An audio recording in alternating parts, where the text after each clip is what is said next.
Out of the blue, my dad left, and he told me that he wanted to become a woman, which is very strange when it's your father. My name is Talitha Cheeseman. Hear my story. So I grew up in Madison, Wisconsin, with 5 older brothers and 2 wonderful parents, both British. People always ask me if I wish I had a sister, and my answer is no, because while my brothers kind of pretended I didn't exist when I was little, now they love me and now treat me like a human being, so that's wonderful. I do have memories of them hanging me over the toilet though, and that was not fun. Grew up loving horses and art and anything creative, and was diagnosed with ADD.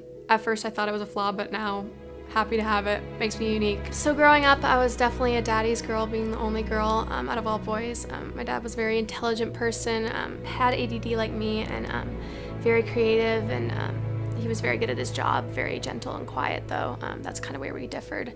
But no, I was very similar to him, and I loved him, and we spent a lot of time together. End of 8th grade, however, out of the blue, my dad left. For a while, I didn't know why, and that was definitely a very confusing time for me.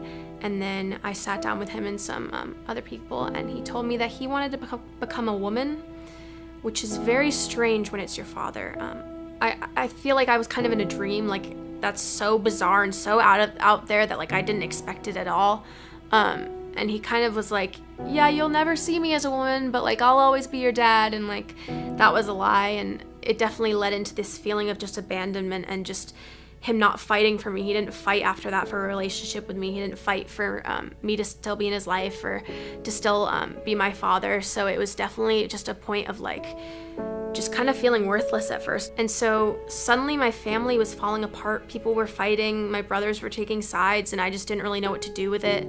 For a split second, I got kind of angry at God and was like, why are you taking this like wonderful family I had away from me, and like why are you breaking it apart?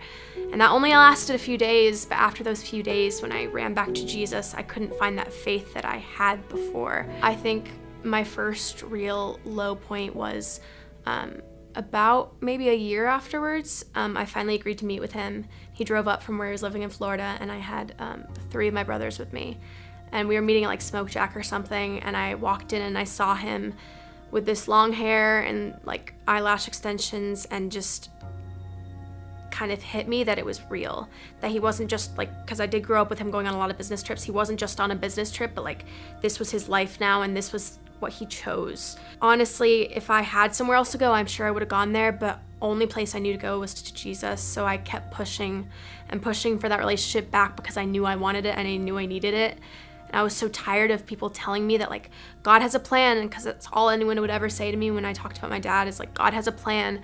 I just wanted to stop hearing that, because I felt like if I showed any emotion or showed any like fear or sadness, that I wasn't trusting God's plan. And so for the longest time, I just blocked out emotion completely. I was at a house church that my friend started one night, and I was just overwhelmed with this like fatherly love. And from that moment on, I just ran after Jesus, and he kept sending me more and more people that had stories like me, and girls younger than me that had lost their fathers, and giving me opportunity to talk to them, and not even my words, but his words through me, and just showing me that he was doing that and using me like that just made me feel so chosen, I guess.